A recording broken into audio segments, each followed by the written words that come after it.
Welcome to another episode of the Magenta Mix Podcast, where we explore the intersection of purpose, strategy, and culture with today's top business and industry leaders. Today, we're fortunate to have Chris Mitchell, the president and CEO of the Iowa Hospital Association, IHA for short, joining us here in the studio. Chris took the helm of IHA in October of 2021, so about to be his third anniversary, bringing with him a wealth of expertise from his previous roles at the Michigan Health and Hospital Association. Chris advocates for hospitals, health policy, and patient care, navigating complex regulatory environments while leading transformative initiatives. That's not easy to say, and it's certainly not easy to do. Well, today, Chris is going to work with us on a deep dive on how he's guiding IHA, a 95-year-old organization with a rich history, through change to meet the evolving needs of Iowa's hospitals. So let's get started by welcoming Chris to the studio. Chris Mitchell, welcome to the Magenta Mix Podcast. It is good to see you. Thanks a lot, Gary. I'm very happy to be here. Big fan of podcasts. Usually I'm just listening to them. So excited about this opportunity to chat with you today. Well, you can listen to this one too, and you can enjoy the sound of your own voice. And of course, mine. I don't know a sweeter sound than that, that's for sure. All right, then let's do it. Let's do it. So, Chris, first of all, congratulations. I think you're coming up on your third anniversary as the CEO of IHA. Is that right? Yes, on October 1st. Hard to believe it's gone by very quickly. All right, just around the corner. Well, it's not only your third anniversary, but it's also, I think, coming up on 95 years of IHA being in existence. So I'm curious, how do you, as still a relative newbie to IHA, not to the industry, but to IHA, balance preserving that rich history that you walked into and successful history, as far as I know, and proactively evolve the organization to meet the changing needs of Iowa's hospitals? It's no secret that the hospital industry is and must evolve. So what does the balance look like in practice when you take that legacy and success of a 95-year-old organization and you work to evolve it at the same time? Yeah, to sort of get at that, I want to look backwards to 2021 when I came here. Please. Just to set the stage for those people who might not have been here, but we were in the midst of a pandemic, and hospitals were facing some of the most challenging times that most folks within the industry had never seen the likes of before. When I was recruited to come take this position, the most interesting sort of challenge was what you laid out. I think, one, this organization had been around for over 90 years, but two, they've selected somebody to come who has never been on the ship, let alone drive it, and never been in the ocean, which is Iowa. So I am from Michigan, and I spent maybe half a day within Iowa before my first interview.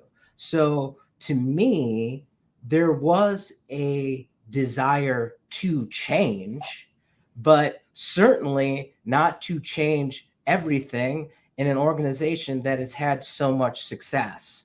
So trying to figure out what the folks wanted from a change perspective and what they wanted to remain as part of legacy issues really dominated the first 10 to 12 months that I was here, just trying to talk to as many individuals who worked at hospitals across Iowa, obviously talking to all of the staff here at IHA, and quite frankly, talking to other quasi-stakeholders, whether they're elected officials who we interact with, other large associations and industry groups, to see how IHA was perceived. So really, in short, how do you balance that? I think it's all about trying to figure out what really needs to be changed, and also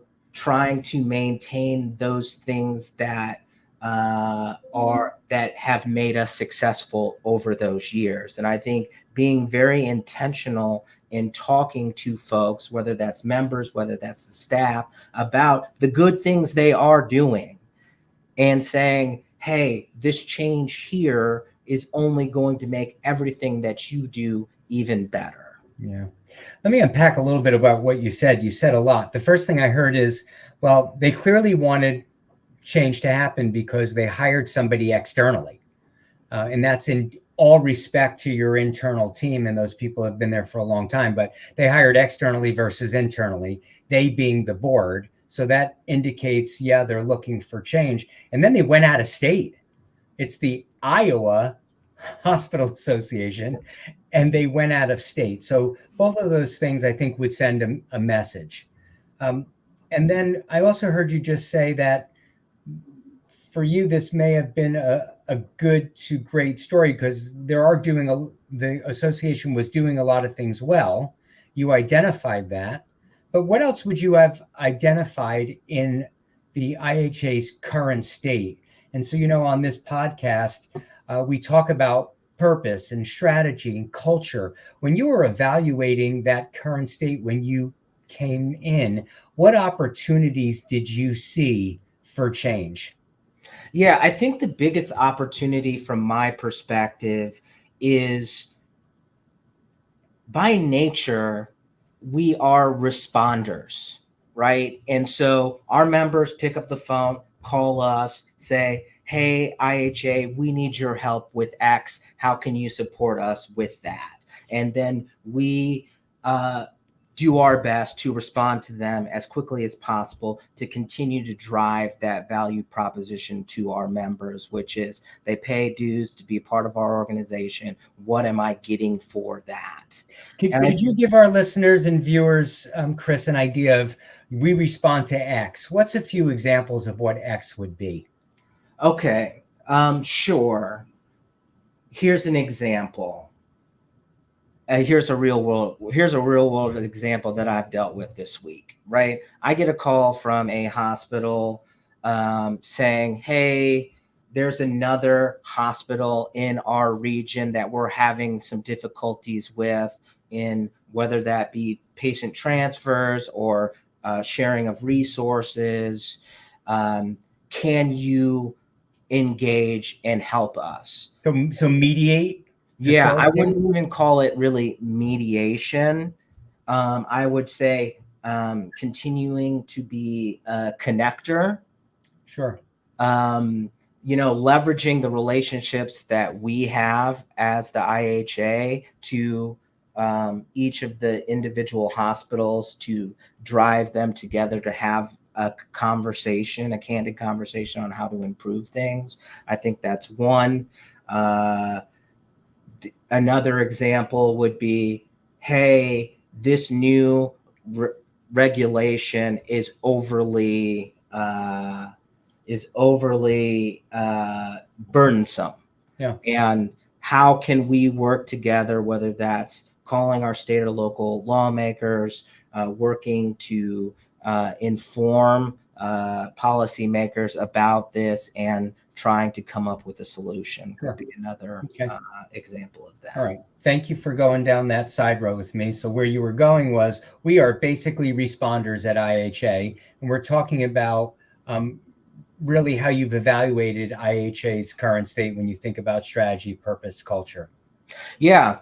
And so I feel like not only when members pick up the phone and they ask us, we respond, or we're in legislative session and a bill is introduced, and then we respond either in favor or against said bill, or even within the media where there's an article or a journalist is like, hey, I'm writing a story about X. Do you have comments about that? And I think the real opportunity for us is to continue to respond in the way that we always do, but how do we do a better job of driving some of these conversations, right? How do we grab the proverbial microphone and start talking about the good things that hospitals are doing?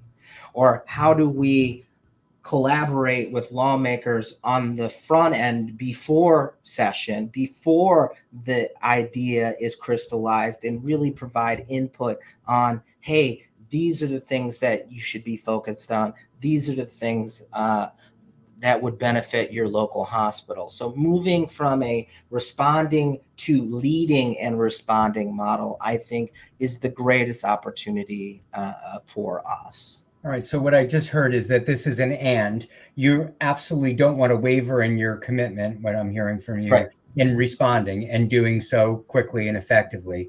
But there's an opportunity to even be more strategic from a leadership standpoint when it comes to leading conversations around the critical issues that hospitals are facing in Iowa. Did I get that right? Yeah, absolutely. Yeah. And so how big of a shift do you see that as for the organization? And when I say organization, how big of a shift is it for IHA staff, leaders, board? How big of a shift is it for the actual members? Yeah, I mean, I think it's, if you talk about like permission structure, right? The way we are set up is I'm here 24/7 to respond to whatever members need. And that's all I'm programmed to do. And so we want to give permission to not just our staff, but really the members to come up with ideas, policies, solutions to problems that we hear about, and try to drive some of these solutions before the problems manifest themselves to a point where crisis intervention is needed. And maybe that's a bit dramatic, but I think. Yeah, no. I don't think it's in your industry. I don't think it's dramatic. Your industry just came out of a global pandemic. Doesn't sound dramatic to me. I don't think it will for others. Well, let me ask a similar, but maybe a little bit different question. You have this long history of success. No question about it. Meaning, the 92 years before you walked in the door, this is a successful organization. Is that fair? Yeah. So my experience working with successful organizations is that sometimes success can breed a little complacency. So as a leader, and especially as a new leader, how do you inspire member hospitals, your internal team, the board, your leadership team, to embrace change, to maybe even embrace innovation when the past is so strong? Yeah, I mean, I think you can really ask that question about the larger healthcare sector, right? Everything is changing so quickly that in order for us to stay true to that value proposition that I talked about earlier, we need to change with the times as well, too. And I think really for me, keeping the staff and the membership motivated is truly going on this: what is our purpose? What is our strategy? What does the culture need to be in order to accomplish those things? That journey is really how we are trying to motivate both our staff and our membership in embracing change and demonstrating, I think, the need for change. I think the biggest piece of this is, particularly as an outsider who came here, it's easy for people to expect me to come say, hey, I haven't been here. It's just time to change stuff. And I'm the change. I'm the person they brought in to change. So I'm just changing whatever I can. You're the change agent. Yes, I want to change everything. Yeah. And really, in order to get folks to embrace change, they need to acknowledge themselves that change is needed. And I think by having a lot of critical conversations, not just me with the staff, but certainly um, members and reaching out, having outside folks like yourself talk to the staff, they're the ones now that are driving the need for change because they're identifying things that need to be changed. Now, in order to continue on that journey, we got to figure out, why are we here? Why do we get up out of bed every day? What is our North Star? And I think having those conversations has excited people, both on our staff and within the membership, about not only who IHA is, but what we could be as we continue on this journey. Yeah, you when you said North Star, that really is the equivalent of our purpose, defining our purpose. And so what's interesting is, when I talk to organizations, I oftentimes will say to them, well, your purpose, think about that as something that could and should last you 100 years. And then interestingly enough, you're getting close to your 100-year mark. So does this look like for you a refresh or redefinition of our North Star for, say, the next 100 years? Is that where you're at? Yeah, I mean, that's certainly where I'm at in all of the decisions that I try to make on a daily basis, is not just decisions for today, but for the next 95 years, right? How do I keep the organization viable, fulfilling that value proposition, supporting hospitals, and driving the conversation around healthcare policy in Iowa? And how do we continue to be a leader in that? How do we establish ourselves as the lead organization in those types of conversations? Yeah. So what I just heard you say is that that this definition of the North Star, your purpose, is prompting the conversation, creating some excitement all the way around. What I also know, whether you're a 95-year-old organization or a 5-year-old organization or anywhere in between, is that resistance to change is a common hurdle. I mean, change is hard, and it requires people to think differently about how they act and behave and their function. Really, just it's disruptive, especially in established organizations like yours. So as you think about fostering a culture that embraces change or views it positively, what do you think needs to be done to ensure that a 95-year-old organization with what I understand is some long tenure, that your people, your board, your members really embrace what you're thinking? Yeah, as I've been thinking about this concept of change and resistance to change, and then there's also this other category, whereas I'm just going to bend my head or neck a little bit and the change doesn't really bother me. So really, we want people to be embracing change, to be a part of change, not just tolerate it, not resist it, not just tolerate it, but be part of the change. And I think driving people to do that is critical to the success of the change that you make. So within our organization, for me, it's really been about the creation of an actual feedback loop. Like typically, as in a lot of organizations, it's just a top-down approach. My manager or supervisor says X, I do X, right. And end of day, no matter what I think about X, or if I have some perspective on X, I don't feel like I have a voice. I don't really feel like I have a voice. And even after you tell everybody, hey, we'd like you to respond, there's still the fear and the programming of, I don't know if I'm allowed to say these sorts of things. Is this the right time and place to say them? So really, for me, it's about breaking down that top-down approach and trying to get folks to embrace this true feedback loop so they feel like they are providing input into the change and becoming part of the change. Yeah. Like, people want to be part of something. And so if you can get them to be a part of the change, then I think change becomes easier. Yeah, well said. If I put sort of modern language to that, you're giving people, it sounds like you believe in giving people the ability to be heard. Yes. Doesn't always mean that everybody's opinion wins. It can, but you're giving people an opportunity to be heard. Without giving up anything that you're not comfortable sharing in this format, any common themes that you're hearing while you're giving people a voice?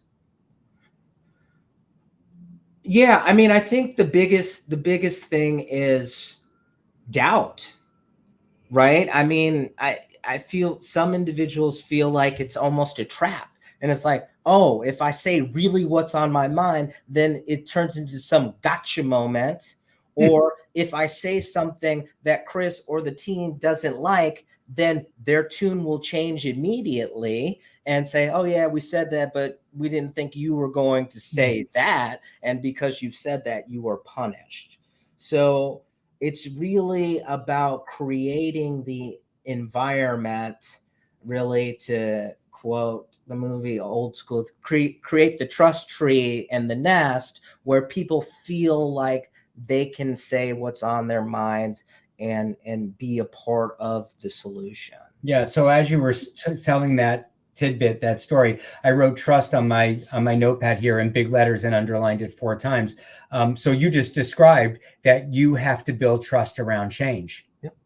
Yeah. So, if I just look into this story over the last 3 years, my guess is that for you as a leader, and I want to check this with you, you had to come in and still dealing with the pandemic and really get the lay of the land, create an assessment, make a plan for the future, and now put it into action while you're still in your second year here. Does that sound right? Yeah. I would say, really, while there was a lot of upside coming here from the outside looking in, I did not carry with me any established relationships or biases. And so I could talk to everybody, get their feedback, and try to build an assessment with about as less bias as somebody could have in that. But a big part of this job is building trust and having relationships. So I didn't have any of that either. So trying to build trust and belief and relationships, both with the membership, the 120 odd hospitals across the state of Iowa, but also the 35 staff that are here as well, too, not to mention elected officials at the Capitol here in Des Moines and in Washington, D.C. So good to have a fresh perspective, but lots of work to do on the trust and relationship building side. Yeah, I think you have a lot of leaders who will hear you on this, who will also recognize this story for themselves. Not an uncommon story, also not easy to get through. So I've heard you say, look, we have to put out a new North Star. We want to become, this is an and story from a strategy standpoint, and that we do want to be the first responders for hospitals, but we also want a strategic voice and seat at the table. We want to have some strategic leadership as we are working in an industry that is going through unparalleled change. And then the third thing I heard you talk about, which really is in the culture bucket, is you are still, in order to make these changes, to fulfill that purpose, to be a strategic player in the stage where you are building relationships and trust. Does that sound right? Yeah, absolutely. Yeah. So you've got a lot going on. How do you ensure as a leader that while you're driving that new purpose for the organization, you're at that 100-year mark, it's time, that strategic approach and partnership, and building this culture, while you're doing those three things, they can be fairly disruptive. How do you ensure that IHA, the staff, remain focused to the at the core of serving Iowa's hospitals? And how do you keep sort of that balance of, hey, we still have to be those first responders. Let's not take our eye off the ball. And we have to transform at the same time. How do you ensure that that core remains in focus? Yeah, I think really the benefit of one of the many benefits of taking over an organization that's been around for 90 some odd years is responding to hospitals is built in the DNA of this organization, the DNA of the long tenure staff that you've mentioned before. They want to do that and they crave to do that. They are here to serve our members, and it has really been one of the key things to the success of the organization here. Now, talking about this change and shift is about talking about it in the sense that we are just showing you all a new and better way to help our members. Our members are focused on literally saving lives within their four walls every single day of the week. They, by nature, are responders, right? Somebody comes in by ambulance or comes in for a scheduled surgery, they respond to whatever that emergency may be. They don't always have time to be looking over the next horizon. And so what they need from us is to be those people who are looking over the horizon, identifying problems, then bringing our member experts in to help us develop solutions and then drive those solutions in the public policy arena. So I look at this as an extension of that top-notch service that this organization has provided hospitals over the past 90 some Yeah, and my interpretation of what you just said is that in order to really keep them focused, they have to, and I believe you're helping them see that this is a way for them to serve their members even better. Exactly. Yeah, good for you. Chris, I'm just curious because I know other people will be too, other leaders will be too. How are you doing on all this? You got a lot on your plate. How are you doing as a leader in all this? I think as any leader, we all have better days and worse days. I think really for me, as I've been on this journey, I myself came here really in respond mode here. And so as time has gone on and I've spent time here, now I'm getting to start to be proactive and drive change, just like we're talking about here today. And that's exciting, right? And I think any leader who comes to a new organization, gets the lay of the land, figures out what they need to do and starts to implement that. I mean, that's why I came here. Right. And so now I'm starting to get into really the interesting stuff here, but it doesn't mean it's not hard. And it doesn't mean that it's always my favorite thing, but understanding that I'm moving things in a positive direction for the organization certainly is part of my purpose here. So I'm doing all right. Good for you. Good for you. Well, Chris, I want to thank you for joining the Magenta Mix podcast today. Your story is one that I know that people are going to find interesting, as I have. It is never easy to walk into a 95-year-old successful organization that is based on geography, coming in from another state as the new guy, not elevated from within, but brought from the outside and said, hey, let's change. That is not an easy formula. So congratulations for taking it on and finding your voice in it. And thank you very much for sharing that story with our listeners. Absolutely. Thanks again. This was kind of fun. So I'll give you credit for that, Gary. Good job. Thank you, Chris. Good to see you. Yep. Good to see you as well. Take care.